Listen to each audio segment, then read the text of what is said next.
नमस्कार, super prime time में आपका स्वागत है। आपके साथ मैं हूं Sumera Khan. Super prime time में हम आपको दिखाएंगे देश दुनिया की हर बड़ी और अहम खबर, वर्ल्ड एक्सक्लूसिव और explosive news stories, world breaking news और वॉर ब्रेकिंग न्यूज जो इस वक्त आ रही है युद्ध के मैदान से।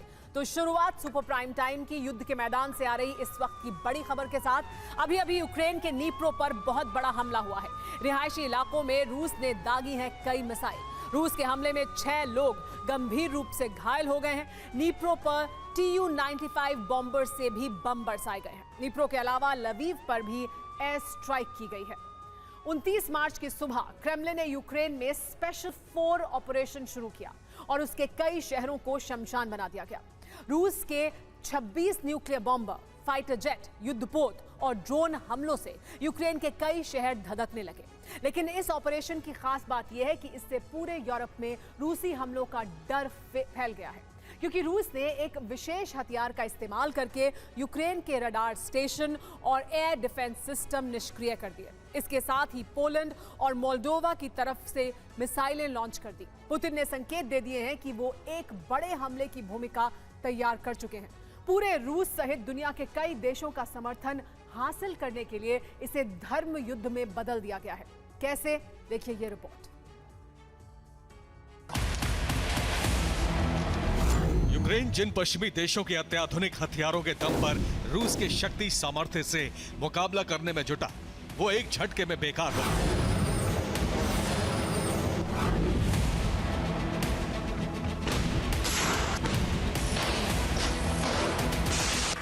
रूस के तिहरे प्रहारों से पूरब से पश्चिम तक यूक्रेन में विनाश का अंधड़ चलने लगा।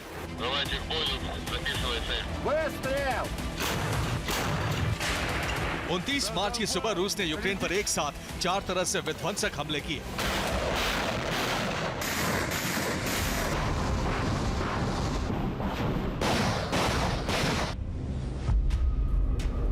रूस ने न्यूक्लियर बॉम्बर से यूक्रेन के कई शहरों पर मिसाइल हमले किए और बम बरसाए। रूसी एयरफोर्स की सुखोई स्क्वाड्रन ने पूर्वी यूक्रेन पर क्रूज मिसाइलों की वर्षा की। कैस्पियन और काला सागर से रूस की नेवी ने यूक्रेन के शहरों पर क्रूज और बैलिस्टिक मिसाइलें बरसाई। इसके साथ साथ रूस ने कई शहरों पर कामिकाज़े ड्रोन से हमले किए। रूस ने सबसे पहले TU सीरीज के न्यूक्लियर बॉम्बर की स्क्वाड्रन से हमला शुरू किया। रूस के 3 एयरबेस से थोड़े थोड़े अंतराल में TU बॉम्बर्स ने उड़ान भरी।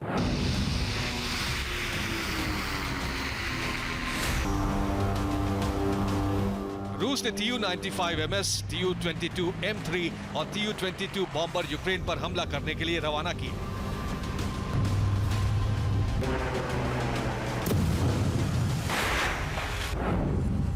रूस ने सुबह 4:07 पर कोला पेनिनसुला के ओलिनिया एयरफील्ड से 6 Tu-95 MS स्ट्रैटेजिक बॉम्बर रवाना किए। सुबह 4:40 पर एंगल्स एयरबेस से 8 Tu-22 M3 बॉम्बर्स ने उड़ान भरी। इसके बाद 5:50 पर रूस के 12 Tu-22 बॉम्बर ने कैस्पियन सागर के नजदीकी एयरबेस से यूक्रेन की तरफ उड़ान भरी।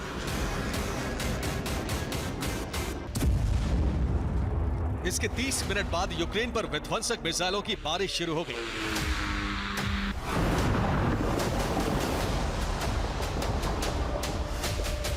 सुरक्षित दूरी से मिसाइलों की रेंज का इस्तेमाल करते हुए बॉम्बर्स ने हमले शुरू कर दिए।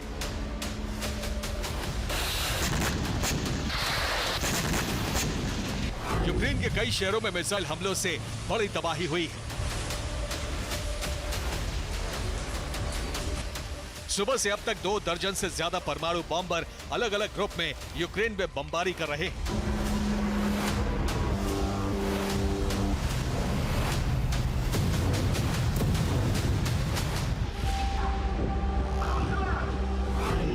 बॉम्बर्स के साथ साथ रूस के सुखोई विमानों ने भी ईस्टर्न फ्रंट लाइन पर हमले शुरू कर दिए।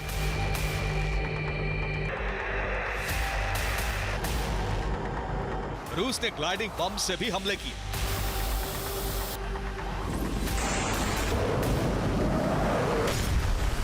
रूस की एरोस्पेस फोर्सेस के साथ साथ नेवी ने भी यूक्रेन पर मिसाइलों की बारिश शुरू कर दी।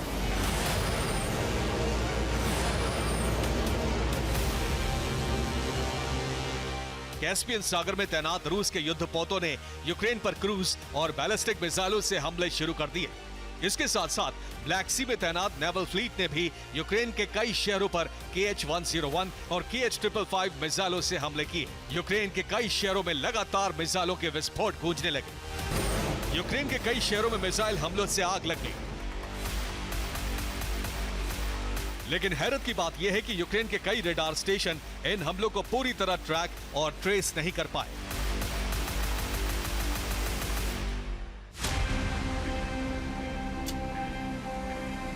रूस ने यूक्रेन पर 60 से ज्यादा कामिकाज़े शाहिद ड्रोन से हमले किए।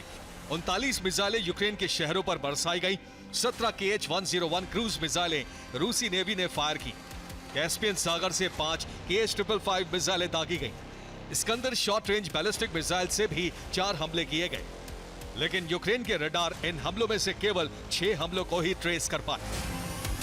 सवाल यह है कि आखिर यूक्रेन के डिफेंस सिस्टम और रडार सिस्टम एकाएक फेल कैसे हो गए? तो इसके पीछे है रूस के अत्याधुनिक हथियार का प्रहार, जिसे रूसी सेना ने हमलों से पहले एक्टिवेट कर दिया।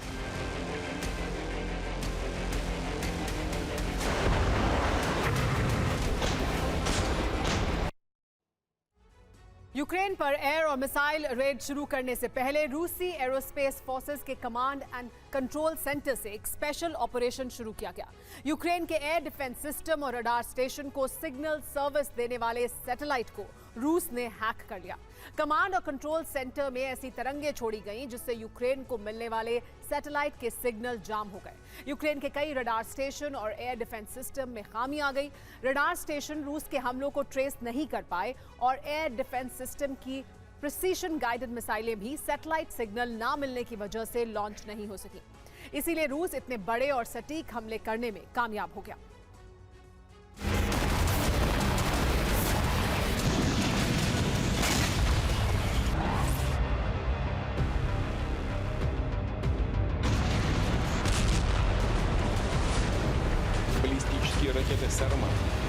इतने बड़े पैमाने पर रूस के हमलों ने पूरे यूरोप में दहशत फैला दी है।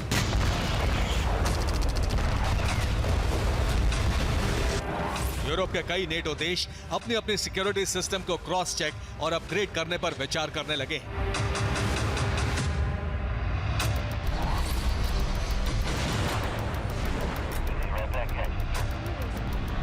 क्योंकि रूस इससे पहले भी ब्रिटेन के रक्षा मंत्री के विमान के कम्युनिकेशन और जीपीएस सिस्टम को हैक कर चुका है। Bravo 6, second platoon is moving to rendezvous near your location. They're on the way. यूरोपीय देशों को इस बात की चिंता सताने लगी है कि रूस उनके रडार सिस्टम को जाम करके भी हमला कर सकता है।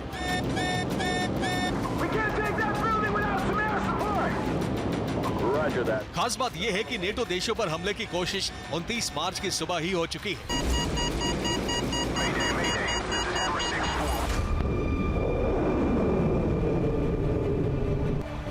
रूस की 2 क्रूज मिसाइलें मोल्दोवा की वायु सीमा में प्रवेश कर गईं।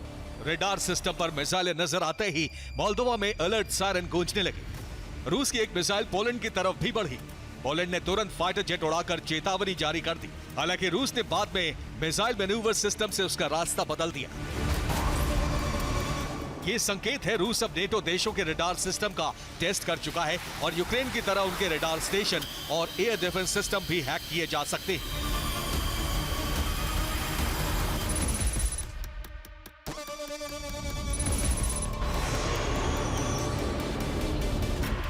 यूक्रेन युद्ध में अब रूस की रणनीति है कि किसी भी तरह सेना को आगे बढ़ाया जाए।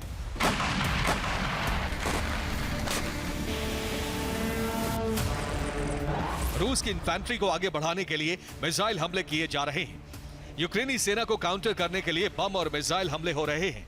अब यूक्रेन को जमीन बचानी है तो बड़े पैमाने पर सैनिक गंवाने होंगे। जंग लड़ने के लिए जरूरी सैनिकों को बचाना है तो जमीन गंवानी होगी। पुतिन की 5वीं जीत के बाद स्पेशल ऑपरेशन को फुल स्केल वॉर में बदल दिया गया है और अब इस वॉर को रूस के चर्च का समर्थन मिलने के बाद धर्म युद्ध का रूप दे दिया गया है।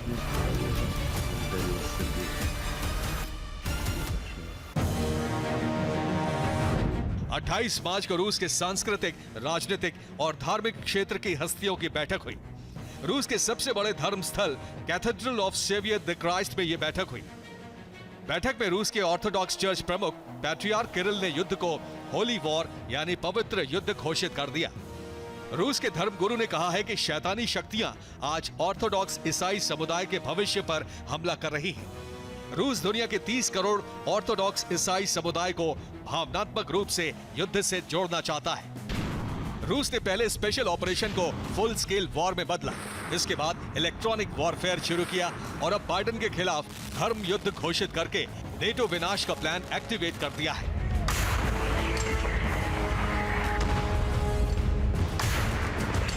Bureau report, TV9 Bharatvarsh. इस वक्त की बड़ी खबर, सीरिया के अलेप्पो में इजराइल के एयर स्ट्राइक, ईरानी ठिकाने पर इजराइल की बमबारी। हमले में ईरानी प्रॉक्सी के 34 लड़ाके मारे गए।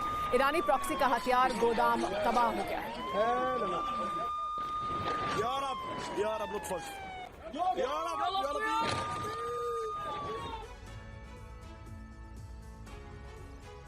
नेटो रूस पर शिकंजा कसने के लिए यूक्रेन को हथियार दे रहा है। इसके अलावा बाल्टिक देशों में डिफेंस सिस्टम लगाकर रूस की घेरेबंदी कर रहा है। ऐसे में रूस ने एक नया ब्लूप्रिंट तैयार किया है, जिसमें पश्चिमी देशों को फंसाने के लिए एक चक्रव्यूह बनाया गया है, जो बाल्टिक से लेकर आर्कटिक तक फैला है। उधर लाल सागर से लेकर पीले सागर तक उसका दायरा है। इस रिपोर्ट में जानिए पुतिन का अभी तक का सबसे विध्वंसक प्लान, जिसमें समंदर में नेटो के मंसूबे को डुबोने की पूरी तैयारी की गई है। अगर नेटो समझ रहा है कि यूक्रेन में सैनिक भेजकर रूस को काबू में कर लेगा, तो ये उसकी बड़ी भूल साबित हो सकती है।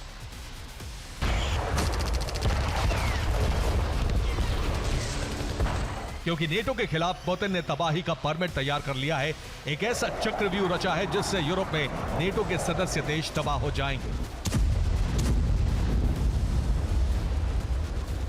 दूसरी तरफ अमेरिका की घेराबंदी भी की जा रही है।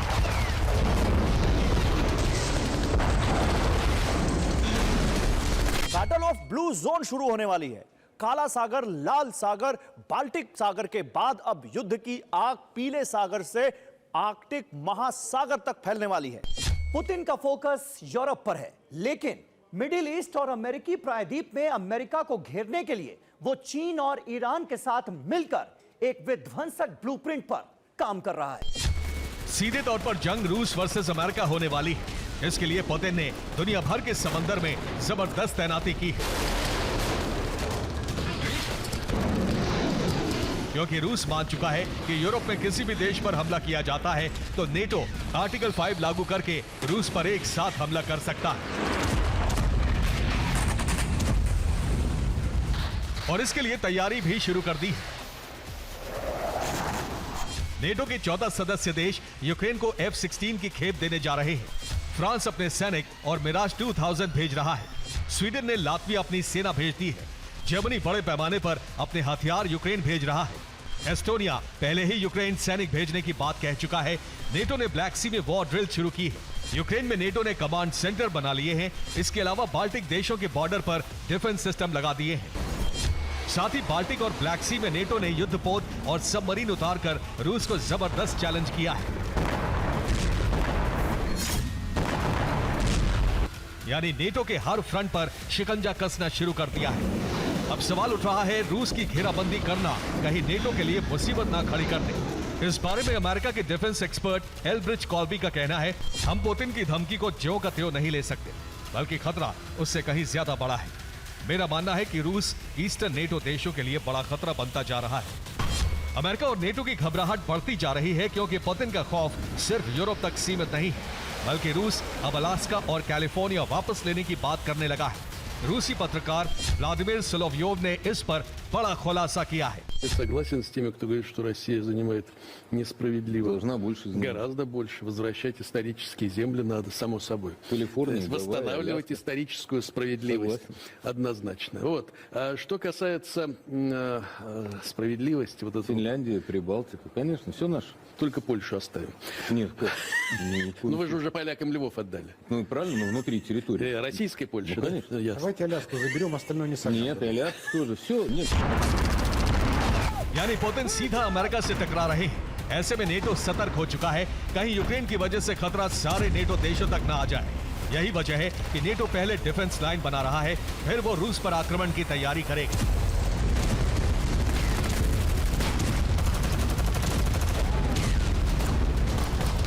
नाटो काला सागर और बाल्टिक सागर को वॉर जोन में बदल सकता है, जिससे रूस का फोकस नाटो देशों से हट जाए। रूस के सामने सबसे बड़ा चैलेंज है कि वो यूक्रेन का सरेंडर कराकर अगला टारगेट कब फिक्स करता है, क्योंकि वहां सीधा मुकाबला नेटो से तय माना जा रहा है। अब वो टारगेट क्या हो सकते हैं, क्योंकि ये सिर्फ पुतिन ही जानते हैं, क्योंकि रूस अपने चारों तरफ एक सुरक्षा घेरा बना रहा है, जिससे वो नेटो के हमलों से न सिर्फ बच सके, बल्कि तुरंत दुनिया में कहीं भी किसी भी देश पर हमला कर सके।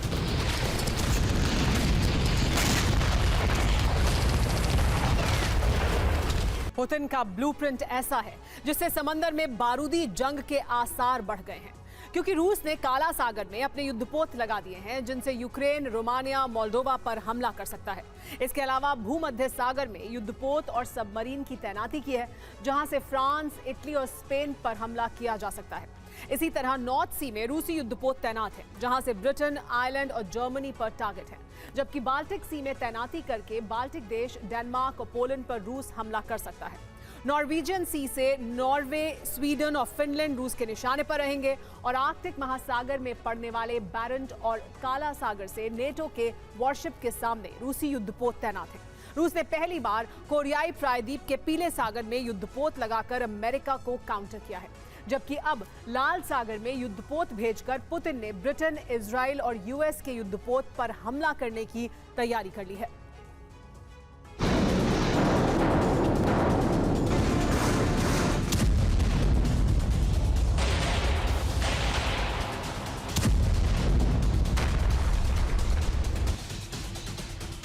रूस के मंसूबे को देखते हुए नेटो भी अपने सैनिकों की तैनाती सदस्य देशों में बढ़ा रहा है। इसके अलावा बाल्टिक और ब्लैक सी में डिफेंडर ड्रिल कर रहा है। यहां तक कि स्पेन के पास रूस के युद्धपोत पहुंचने से पेंटागन में कोहराम मच गया है। अब नेटो वहां भी अपने युद्धपोत भेजने वाला है, यानी नेटो के हर मोर्चे पर रूस उसे चैलेंज कर रहा है।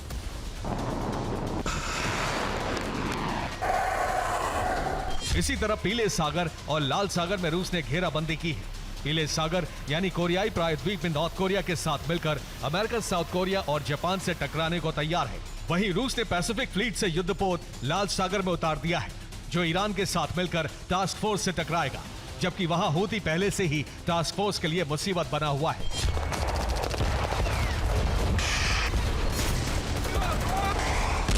रूस के ब्लूप्रिंट से नेटो में खलबली मची हुई है, इसीलिए लाल सागर में नीदरलैंड्स ने अपना युद्धपोत भेजा है। साथ ही कई दूसरे देश भी वहां मजबूत किलेबंदी करने वाले हैं। बात यही खत्म नहीं होती। रूस ने आर्कटिक में अपनी रणनीति बदली, जिसमें वो अपनी डिफेंस लाइन आर्कटिक में आगे बढ़ाने वाला है। जाहिर है, इससे आर्कटिक काउंसिल के देशों में खलबली मची हुई है। आर्कटिक काउंसिल में 8 देश शामिल हैं, जिनमें रूस, Canada, Denmark, Finland, Iceland, Norway, Sweden और अमेरिका शामिल है। रूस 3 चरणों में आर्कटिक रणनीति में बदलाव ला रहा है। पुतिन ने 2020 में इसे मंजूरी दी थी। अब दूसरा बदलाव 2025 में, फिर आगे तीसरा बदलाव 2031 में होगा। यही वजह है रूस आर्कटिक में लगातार अपना दायरा बढ़ा रहा है, वॉर ड्रिल से अपनी ताकत की नुमाइश कर रहा है। इसके अलावा रूस ने प्रोपेगेंडा युद्ध भी तेज किया है। अब रूस ने अलास्का और कैलिफोर्निया पर अपना दावा फिर छेड़ा है, जिससे आर्कटिक से लेकर अलास्का तक घेराबंदी करके अमेरिका को काउंटर कर सके। दूसरी तरफ भूमध्य सागर से नॉर्वेजियन सागर तक यूरोप में अपना दबदबा बढ़ा सके। Bureau report, TV9, Bharatvarsh.